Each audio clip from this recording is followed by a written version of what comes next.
Welcome back, horror fans, cinephiles, and Giallo enthusiasts. This is Tanner Leeser, your host for all things Giallo, here on The King in Giallo.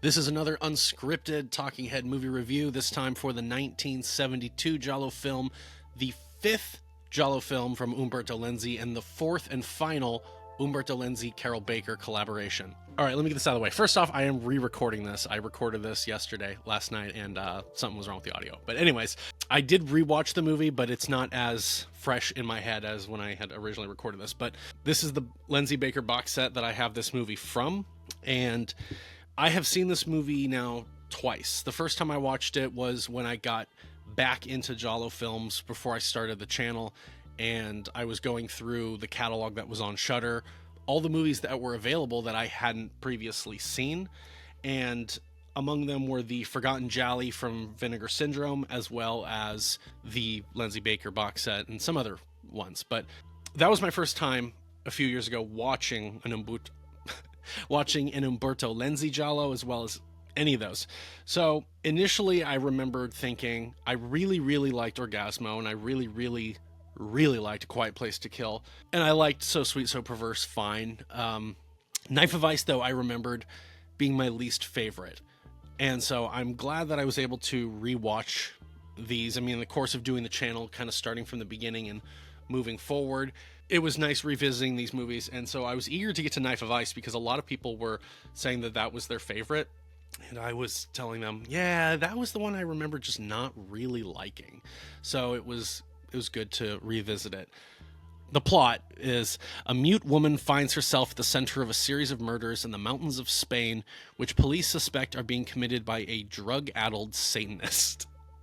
Rewatching this, I had forgotten that whole plot. I forgot that there was a whole satanic panic sort of subplot, and then that had me thinking, how many Giallo films utilize the whole Satanist thing? Because the one that comes to mind is All the Colors of the Dark, which also coincidentally came out a few months earlier this same year in 1972. There's got to be at least 5, but my gosh, they just don't really jump up to me. The cast of this movie is really good. It's easily one of the strongest things that it has going for it. Carroll Baker in her, I want to say her 5th, maybe 6th, I want to say 5th Giallo film, because 6th. If you count the 4th victim, which I do. A lot of people maybe don't, but I don't know why not. It certainly plays like one.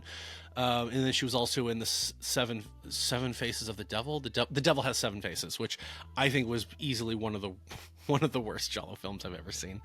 Alan Scott, I believe, in his only Giallo film role. We have Ida Galli, Eduardo Fajardo. Good to see him. Good to see George Rigaud. And then, what's his name? Franco Fantasia.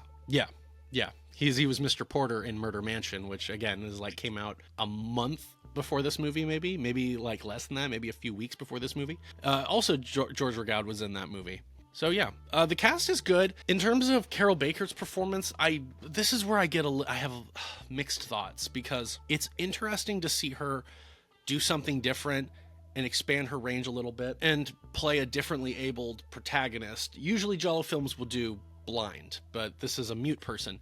And also, I must say that I don't know any mute people, so I don't know how truthful of a performance this is. The only sounds she makes throughout the movie is like you hear her breathing, and so I'm not sure how accurate that is. You can tell me in the comments or not. It's not a big deal, but she doesn't make any noises, and again, I don't know if that's totally true. I think there also might be different levels to being mute. Not sure, but if she needs to get someone's attention, she has to like bang on something or break a window, which is kind of funny. But it's interesting to see her do a different type of performance. However, it feels so odd to see her limited in the capacity that most actors are able to express themselves. And so it's interesting to see her have to go a different avenue, but I'm not sure how well it's communicated. But yeah, so that is it's interesting, and it's kind of the shtick this movie has going for it. I will also say, when I first saw this movie, I did not guess who the killer was, because it kind of came out of nowhere a little bit. It is one of those Giallo films where in the very end, when they reveal who the killer is, they then backload all of like, well, this is what their motive was, and they did this, and they did this, and they hated this, and blah, blah, blah. And it's like, Okay. I guess you sort of set that up, but so rewatching it, it was nice to actually look out for that type of stuff. Like, okay, let me see everything that leads to this and see how well it is actually set up. And it is fairly in the beginning of the movie. I feel like this person does seem like they are prime suspect or red herring.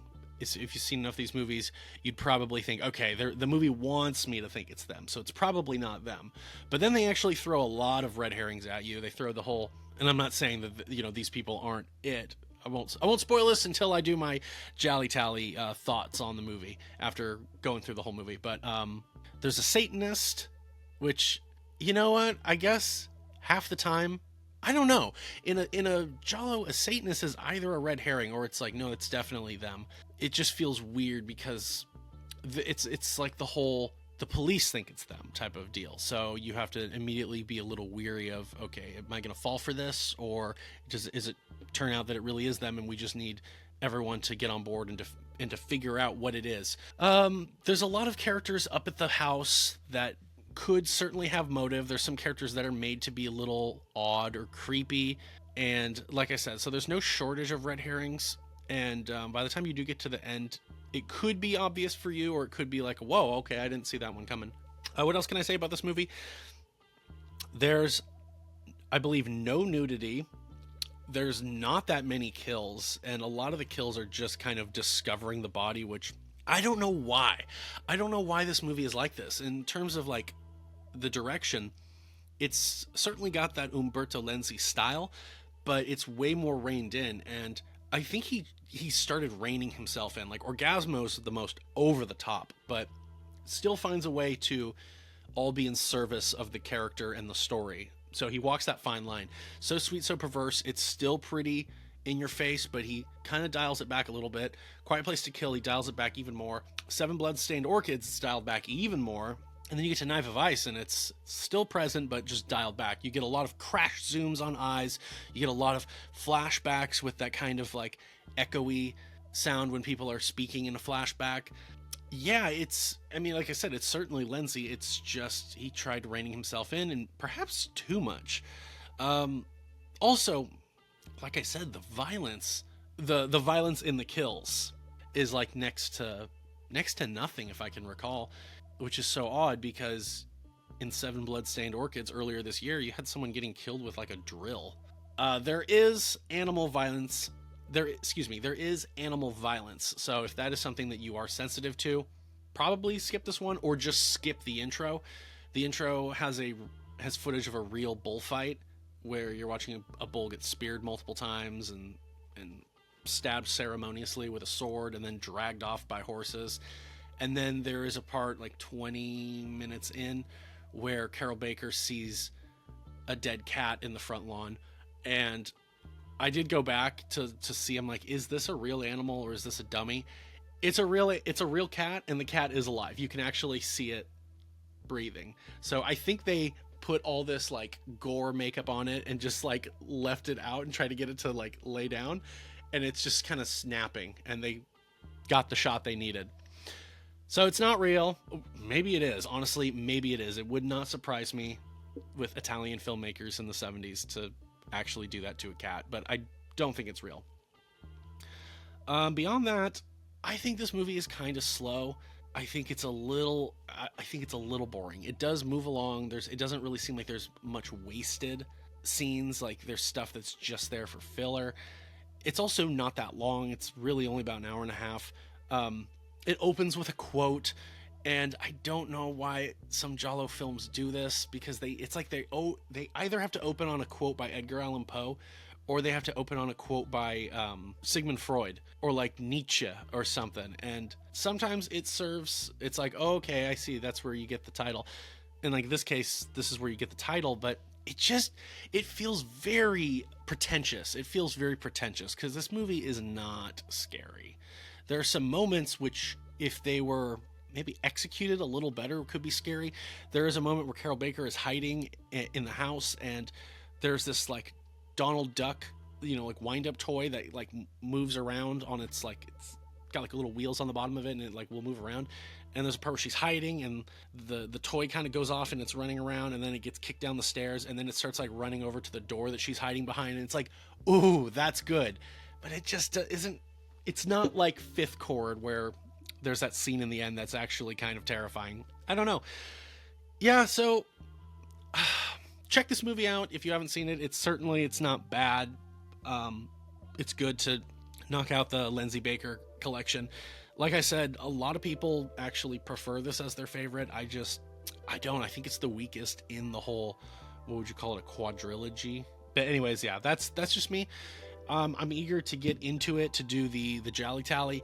Oh, there's gonna be a lot of points for flashbacks, let me tell you. And other than that, tell me what your thoughts are for Knife of Ice, and let's get some good dialogues going. You can also comment your predictions for the AZ score or for the Jolly Tally score. I believe when I recorded this last night, I said 650 to 700 points, and I was leaning on the side of it's probably going to be less than that, but who knows? There's a lot of repeat offenders in this movie, certainly. But yeah, I don't know. Other than that, I don't think I remember anything else I was going to say. Oh, okay, there's some other stuff I remembered. The movie is unintentionally funny at some moments, and yeah, like there's a clip that I wanted to end this video with, but it's a spoiler, so I'll have to wait until the end of the Jolly Tally video. But it's just like, it's so bad. Yeah. Thank you for watching, and this is Tanner Leeser for The King and Giallo, and if nothing else, I'll see you next time. See you at the Jolly Tally.